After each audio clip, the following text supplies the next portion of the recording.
Hey everyone, happy 2500 subscriber special. To celebrate, I thought I'd take my first foray into a series that hasn't been covered on this channel yet with My Hero Academia. This is a story I've wanted to tell for a while, since it's the sort of thing that easily could have happened in canon if one or two things had gone differently. But before we begin, I also just want to ask you to please remember to like the video and subscribe to the channel, since currently, almost 80% of my viewers are not subscribed. But with that out of the way, let's get into the story. Our story begins with 5-year-old Tenko Shimura, better known in another life as Tomura Shigaraki, as he stands on the threshold of his family home, having just killed his family. While for most of them it had been an accident caused by his quirk manifesting, this could not be said of his father's death, a fact Tenko cannot run from, even as he runs from the house where it had happened. Making his way from the suburbs into the nearby city, Tenko begins to wander aimlessly, having no idea what to do or where to go, his goal quickly being overridden by cold, hunger, and fatigue, as he silently wishes for someone, anyone, to save him. However, due to his disheveled appearance and unnerving expression, no one does, with people actively turning away so as not to have to look at him, or crossing to the other side of the street to avoid this child who they have decided to shun like a stray cur. Like Kerr, Tenko is forced to find shelter in alleyways, drinking from puddles and eating trash, though even this proves nearly impossible, as whenever his fingers close around his meager prize, it immediately turns to dust, leaving him with nothing once again. In such a state of disarray, the days begin to blur together for poor Tenko, with him growing weaker the further he gets from home, though no matter where he goes, one thing remains constant: no one will help him.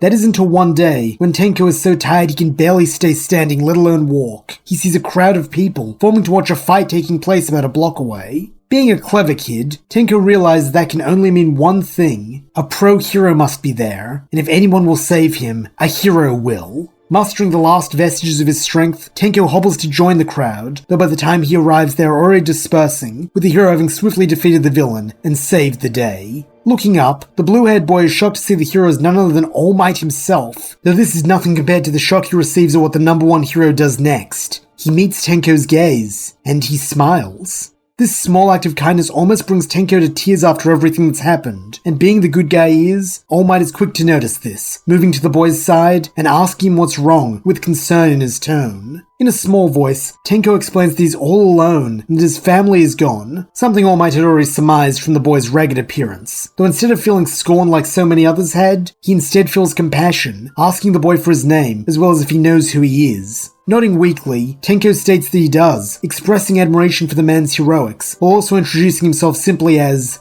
Tenko. Pleased they have begun to open up a dialogue, All Might kneels down to Tenko's level, an even broader grin on his face, as he states that if his new friend is a fan of heroes, why doesn't he come with him to see his headquarters, the one and only Might Tower? Smiling now too, Tenko nods that he'd like that, and seeing the first spark of hope in this forlorn child, All Might wastes no time in making good on this offer, scooping Tenko onto one of his muscular shoulders and making his way back towards his base at a brisk jog. Even at a slowed pace to ensure Tenko is comfortable, it does not take the symbol of peace long to reach his destination, with several receptionists smiling and waving at the pair as they enter the building. For his part, Tenko is transfixed, his little mind racing at the sight of all the All Might memorabilia, a fact which only makes the number one hero chuckle, as he conspiratorially whispers that the best stuff is in the upper levels, for asking if the boy would like to see it. At the blue-haired youth's enthusiastic nod, All Might summons them an elevator which brings the duo up to a large conference room adorned with various relics of All Might's history of heroics, including his Silver Age costume in a glass case. This more than anything excites Tenko, with him beaming that he saw All Might wearing it on TV once, before his dad made him turn it off. Smiling kindly, All Might replies that if Tenko wants, he can even touch the costume, though it seems this is the exact wrong thing to say, as the boy begins vigorously shaking his head and stating that bad things happen to stuff when he touches it. Still smiling, All Might assures the boy that his old costume's been through a lot, so it'll be fine, but standing firm, Tenko protests that it won't, grabbing a notepad from the conference table and watching it dissolve a moment later. He then breaks down in tears, wailing that it was like this with his family too, and being a perceptive man, All Might suddenly understands what the boy had meant when he said they were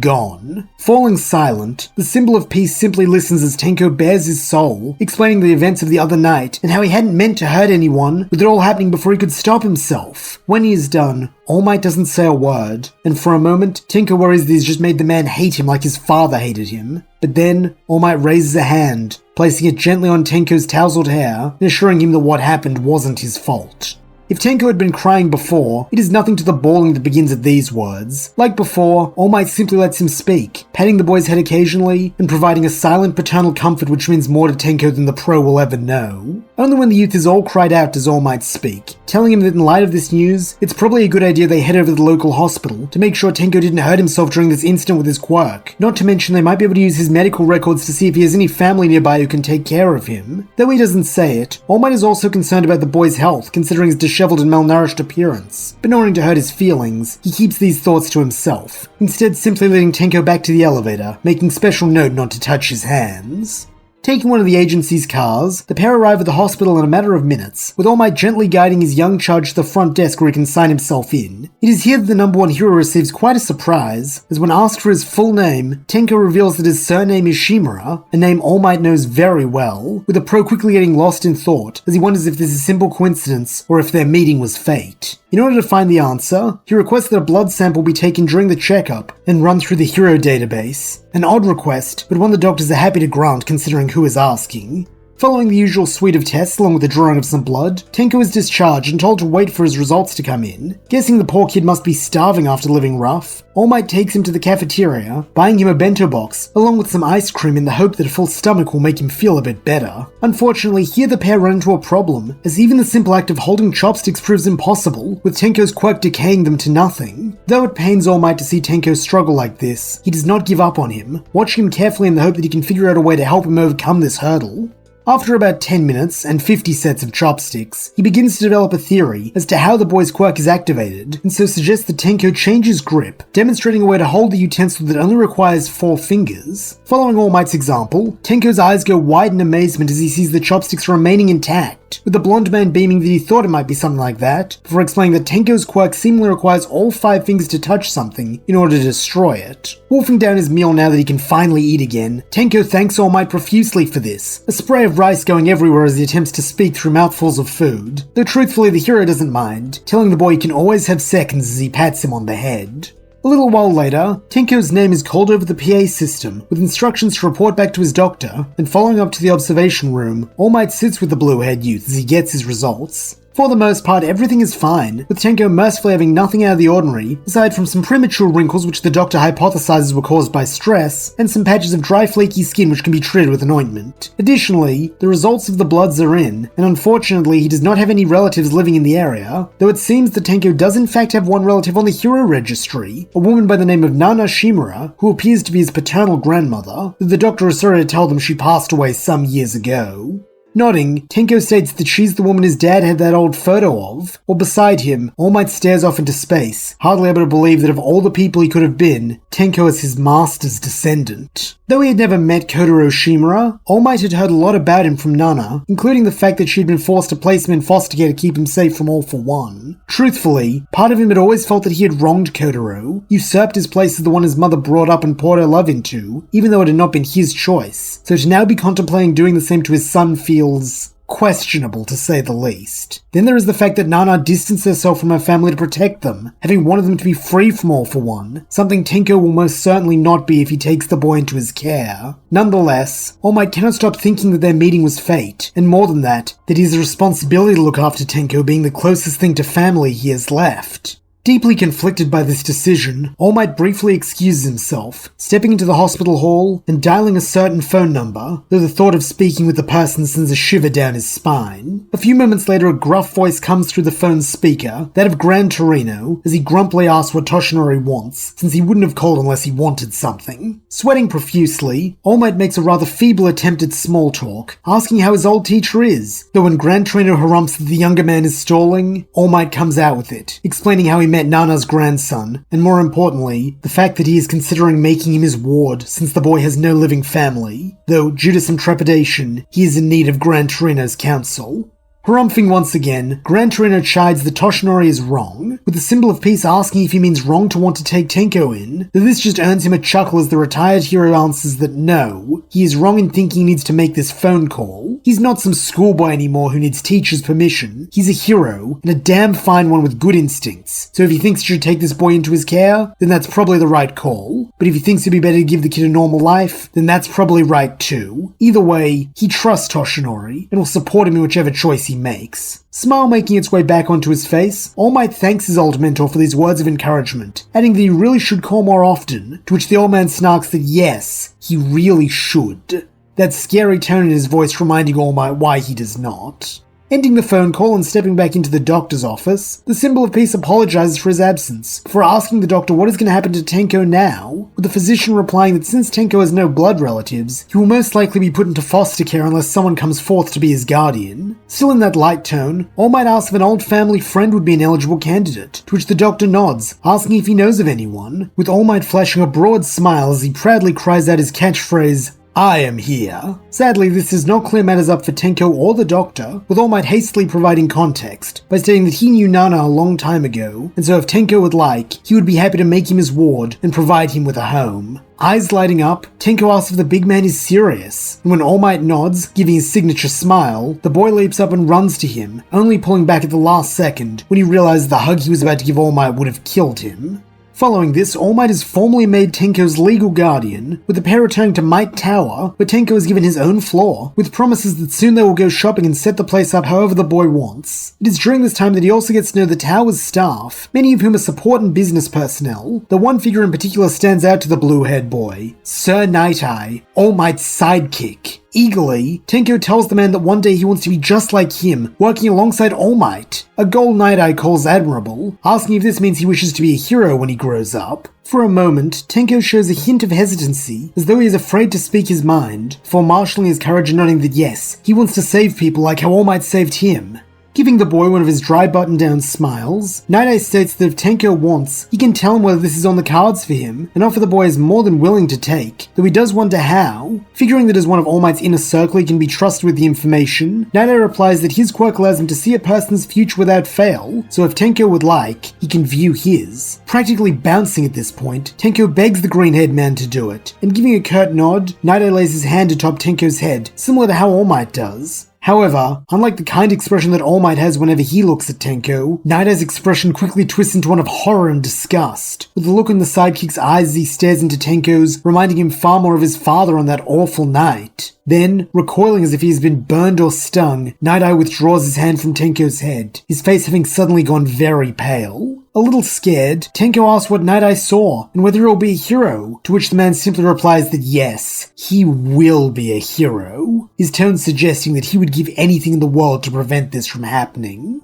These are the last words Night-Eye says to Tenko, as a moment later, he heads from the room at a brisk pace. Though wanting to know what the man saw and why he suddenly seems to hate him, the boy follows, watching as Night-Eye storms into All Might's office and begins to speak in a more heated voice than usual. Placing his ear against the door, Tenko is able to make out a few words such as dangerous and calamity, though without context, it is practically impossible to tell what he is talking about. On the contrary, it is not hard to interpret how All Might feels about Sir's words, with him rebuking his sidekick in a raised voice, full of more anger than Tenko has ever heard from him. Seeing that this will get him nowhere, Night-Eye simply makes one last low frustrated statement, then just as briskly as he entered, he leaves the office, with Tenko having to leap aside as to not be hit in the face by the door. From then on, Night-Eye actively keeps his distance from Tenko, though this is hardly the biggest thing on the boy's mind, as it is around this time that he begins attending a new school closer to Might Tower, and more importantly begins his training with All Might. The first step in this is figuring out if there is a way for Tenko to deactivate his quirk, so he can touch things without decaying them. Unfortunately, after several fruitless months and more than a few accidents, it becomes apparent that it's not, with All Might resorting to Plan B, contacting David Shield in the US, and seeing if he can create some sort of device that can go over Tenko's fingers without being destroyed. Being a technical genius, as well as knowing firsthand the difficulties of being a new father, David is happy to solve this problem for his old friend, with him simply creating 5 separate modules that mold to Tenko's fingers like a second skin, and can easily be removed by pressing his middle finger and ring finger to his palm, while extending his thumb, pinky, and index finger. Due to the modules being individual items rather than something singular like a glove, they are each only touching one finger, making them immune to decay, though truthfully, David figures with time he should be able to figure out an even more efficient solution.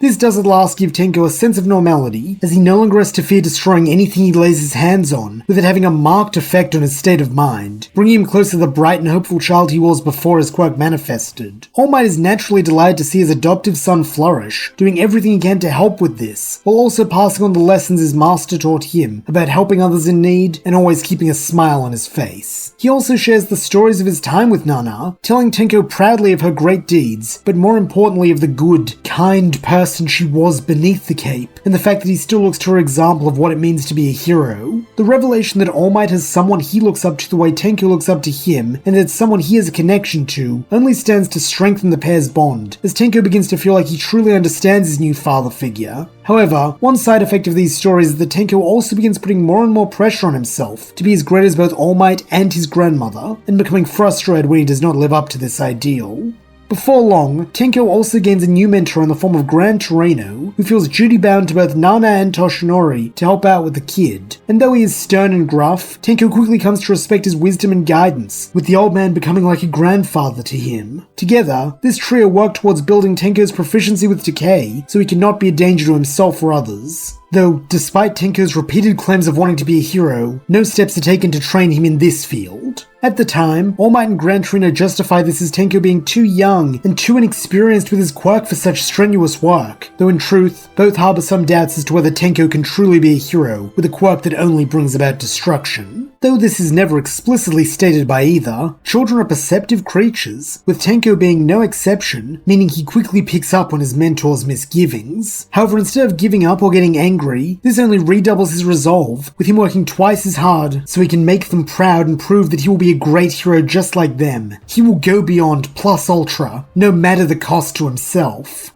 In this vein, years go by, with Tenko slowly gaining more and more control over his quirk. While he still cannot stop it from activating, he has learned how to make it continue on through multiple touching objects, rather than stop as soon as the first is destroyed. Truthfully, Tenko cannot figure out what practical use this could have in his desired career as a hero, though all the same he keeps striving, with it being good that he does, as one fateful day during his first year of middle school, his bus is caught up in a villain's rampage. Due to the hero on the scene being inexperienced, they had allowed things to spill out beyond the area that had been cordoned off, with several vehicles including the school bus being used as projectiles, thanks to the villain's magnetism powers. This naturally leaves all the passengers rattled and in some cases injured, as the bus is half buried in a brick wall, though to their dismay, instead of coming to help them, the hero decides to pursue the villain, leaving them to fend for themselves. This results in mass panic for the students, many of whom try to force open the crushed doors or climb through the shattered windows, only to cut themselves on the broken glass and jagged metal. Wanting to prevent further injury, the bus driver instructs them all to sit down and stay calm, promising that a hero will be along shortly to rescue them. Though in that moment, Tenko cannot just sit still, his body moving without thinking as he casts aside his protective gear and lays his hands on the wall beside him. In an instant, the surface is gone, taking with it any fragments of glass and metal that could have hampered their escape, or creating an opening large enough to save everyone.